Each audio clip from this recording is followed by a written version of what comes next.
Welcome to Paals. It's Prof Anyanwu's anatomy lecture series. In this place, our goal is to make anatomy simple. If you're just joining us or you have not subscribed, we would like you to subscribe now and be part of this amazing anatomy family, where we make anatomy simple. This is the part 1 in our series of lecture on the gross anatomy of the hand. In this section, we will be discussing the bones, skin, superficial and deep fascia of the hand. In the second part of this lecture, we will be discussing the muscles of the hand. So let's go to class.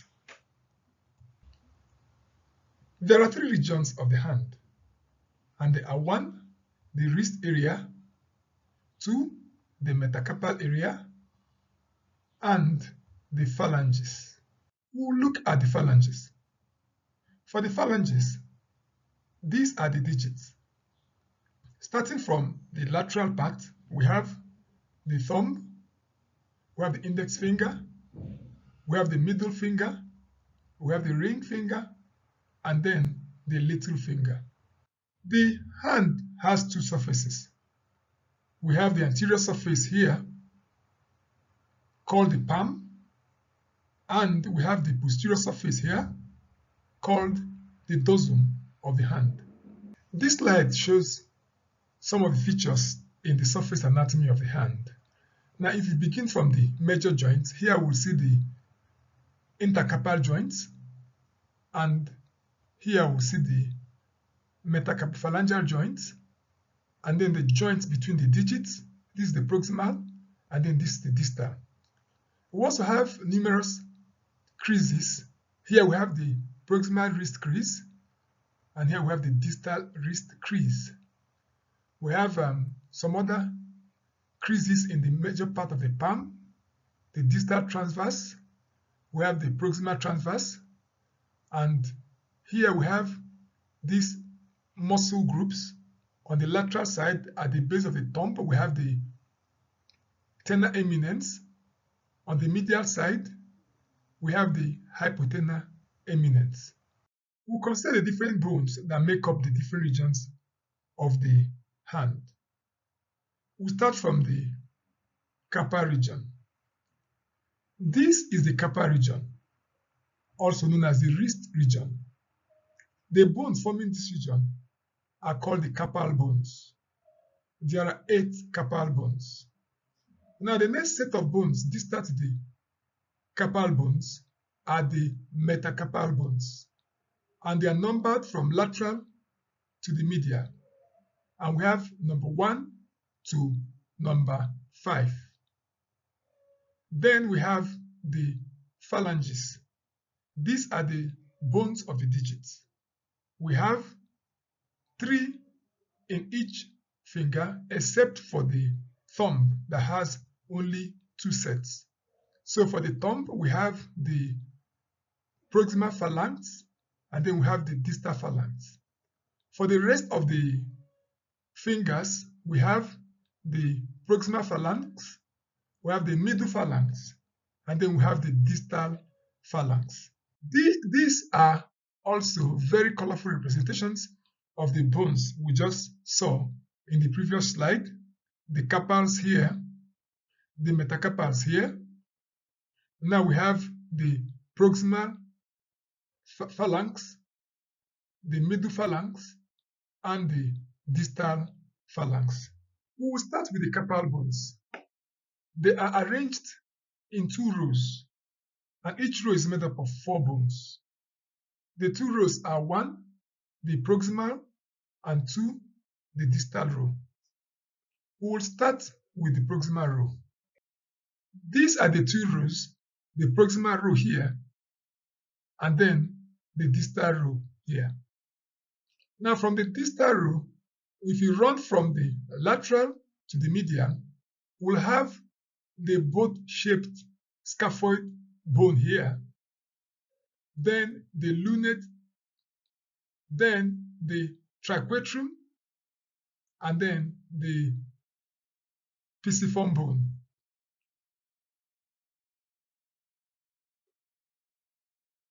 Now for the distal row, also beginning from the lateral side, we have the trapezium here, we have the trapezoid, we have the capitate, and then we have the medially placed hamate.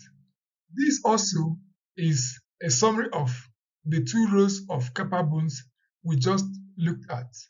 And if you are a fan of mnemonics, we have this old-time mnemonic: she looks too pretty, try to catch her. The carpal bones do not lie in a flat coronal plane. They form an arch, as we can see here, and also in this representation.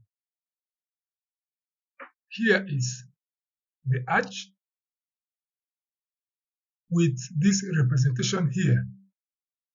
Now this arch has its base facing anteriorly, and because this arch is formed by the carpal bones, it is called the carpal arch. Both the medial and lateral sides of the arch are elevated, as we can see at this edge and also at this medial edge. Now the elevated lateral side is formed by the tubercles of scaphoid proximally and the tubercle of trapezium distally. Then also on the medial side, we see the elevated medial side being formed by proximally the pisiform and then distally by the hook of hamate. Now we see this special part of the deep fascia of the hand called flexor retinaculum crossing this curvature and converting this arch into a tunnel. So here is the flexor retinaculum, and these are the bones forming the carpal arch, and then this is the carpal tunnel. The next set of hand bones are the metacarpals, beginning from the number 1 here to number 5 on this medial side. So metacarpal 1 is related to the thumb, metacarpal 2 to the index, 3 middle, 4 ring, and then 5 is the little finger. Each metacarpal bone has 3 parts, and these parts are the base here, the shaft, and the head. Now, the bases of the metacarpal bones have 2 articulations. One, they articulate with the carpal bones, and 2, they articulate with themselves. When the hand is formed into a fist, the heads of the metacarpals actually form the knuckles of the fist of the hand. Consider the phalanges. The phalanges are bones of the digit, and here are the phalanges. These are the phalanges.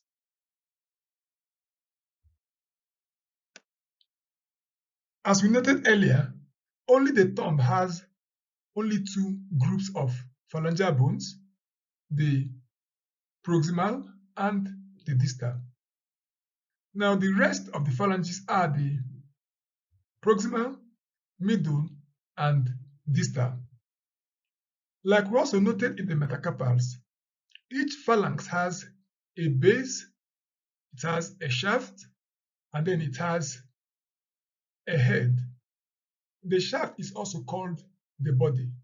The base of each phalangeal bone articulates with the head of the metacarpal bone. The head of each distal phalanx is non-articular. These are the heads of the distal phalanx, so they do not articulate with any other bone. The next areas of the hand we will consider are the skin, the superficial, and the deep fascia. We will start with the skin. The skin of the palm differs from the skin covering the rest of the body. It has the following peculiar features.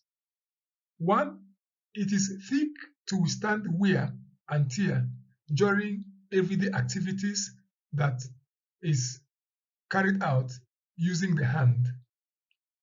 Number 2, it also has very rich supply of sweat glands, but it has no hair or sebaceous glands. The skin of the palm is also immobile, and as a result, it is firmly attached to the underlying palmar aponeurosis.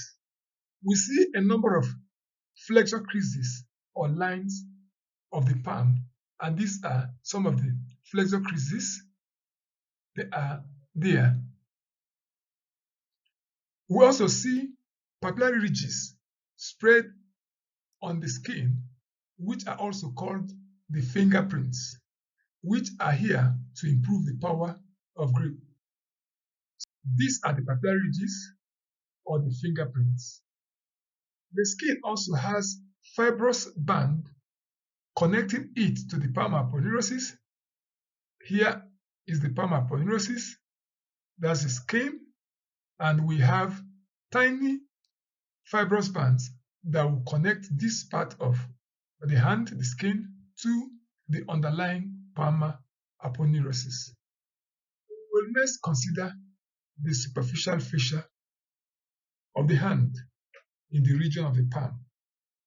The superficial fascia of the palm is made up of dense fibrous bands, and these bands will anchor the skin to the deep fascia of the palm. It also contains subcutaneous muscle, which is called the Palmaris brevis. This is the superficial fascia of the palm, lying deep to the skin. This layer of the hand is made up of dense fibrous bands. This is Palmaris brevis. This is also Palmaris brevis in this other diagram. The superficial fascia will thicken distally to form the superficial transverse metacarpal ligament, as we can see in this region of the diagram. These are the transverse metacarpal ligaments formed as a result of the thickening of the superficial fascia. The Palmaris brevis helps to improve the grip of the hand. The superficial fascia also contains numerous cutaneous nerves and vessels, and here we can see a number of the cutaneous nerves coming from radial nerve, coming from ulnar nerve, and coming from median nerve. So these are the blood vessels. The deep fascia of the skin is thickened at 3 areas to form these specialized structures, which are number 1, the flexor retinaculum, number 2, palmar aponeurosis, and then number 3, the flexor fibrous sheath. So here we can see the flexor retinaculum formed as a result of modifying and thickening of the deep fascia. Also here we are seeing the palmar aponeurosis, triangular in shape, and then distally in front of the fingers we are seeing the flexor fibrous sheath. We will start with the flexor retinaculum. Here is the flexor retinaculum running from one edge of the carpal groove to the other edge of the carpal groove. Is a thickening of the deep fascia as it covers the front of the carpal bones. And what this does is to convert the carpal groove into a carpal tunnel. We also noted this in our earlier slides. We'll look at the attachments. Now we'll start from the lateral side. Laterally from the proximal side, we see the tubercle of scaphoid, and to the distal side, we see the tubercle of trapezium. Let's see them in our diagrams. Here, from this proximal part, this bone is the scaphoid, and this is the tubercle of the scaphoid, and then here, this bone is the trapezium, and here is the tubercle of the trapezium. So laterally, this flexor retinaculum will attach on these 2 bones. Let's note them because we're going to see these bones also coming to play the attachment of thenar muscles on the lateral side and then hypothenar muscles on the medial side. So here we are seeing the lateral attachment of the flexor retinaculum, and then on the medial side, we'll see the attachment proximally on the pisiform and then distally on the hook of Hammett. So we have this the medial attachment, and here we have the lateral attachment. We'll consider some of the structures that run above and then below the flexor retinaculum, particularly the structures that run below the flexor retinaculum. We'll consider the superficial structures first. Now look at structures running from lateral to the medial side. From the lateral to the medial side, we'll be seeing these structures. We'll first consider the diagram here. Now we'll see superficial palmar branch of radial artery. Now remember we are running from lateral to medial, so the next structure to it is the palmar cutaneous branch of median nerve, and that is the structure here. We've also moved medially, we see the tendon of the Palmaris longus. If you also continue, we will now see the palmar cutaneous branch of the ulnar nerve. When we move further, we will see the ulnar vessels, the ulnar artery and vein, and then finally on the very medial side, we'll be seeing the ulnar nerve. So these are the structures that are seen running above the flexor retinaculum. The flexor retinaculum, as it attached on the lateral side, split it into two parts. We have the superficial attachment and the deep attachment. And between these attachments, we have the opening for passage of the flexor carpi radialis, as you can notice here. So a number of times they will tell you that the flexor carpi radialis is structure above the flexor retinaculum. We have the following structures running deep to the flexor retinaculum. From here, we'll see the tendons of the flexor ditorum superficialis as they are arranged in the two planes. We have already discussed this in our lecture on muscles of the flexor compartment of the forearm. Now below this, we'll be seeing the tendons of the flexor ditorum profundus arranged in one plane. And when we look at the lateral part, we'll be seeing the tendon of the flexor pollicis longus. And then lodged in between these tendons is this vulnerable median nerve passing between these tendons. Knowledge of the anatomy of the structure running below the flexor retinaculum is important because of the pathologies following the compression of the median nerve inside this tunnel. And this is a condition that is called the carpal tunnel syndrome. So for function, the flexor retinaculum helps to keep the flexor tendons in position during movement of the wrist. The second modification of the deep fascia is the triangular structure called the palmar aponeurosis. This is the triangular palmar aponeurosis. It's a thickening of the fascia in the middle of the palm. As we noted, the shape is triangular. It has a base, it has an apex, it has medial and lateral margins. Now, the apex is directed proximally. This is the apex of the palmar aponeurosis, and it continues proximally as the tendon of the Palmaris longus. This is actually the tendon of Palmaris longus. So the apex is directed proximally and continues with the tendon of the Palmaris longus. Here we see the base. The base will continue as longitudinal fibers. The aponeurosis has two sets of fibers. These longitudinal fibers running to continue with the digits, and also the transverse fibers running in between each of the longitudinal fibers. Now the base will be directed distally and will divide into these four slabs of the medial forefingers. Now on the lateral and medial margins of the palmar aponeurosis, they will send septa that will connect to the metacarpal bones, thereby separating the structures under the palmar aponeurosis from the thenar and then hypothenar muscles. For the function of the palmar aponeurosis, it protects the underlying tendons, vessels, and nerves. Sometimes we have pathological situations that will lead to shortening of the medial part of this palmar aponeurosis. When this happens, it will also result in the flexion of the little and ring fingers. And these two fingers will remain in a state of contraction. This condition is called Dupuytren's contracture. So this is Dupuytren's contracture. The last modification of the fascia of the palm is the formation of the fibrous flexor sheath. This forms in front of the fingers.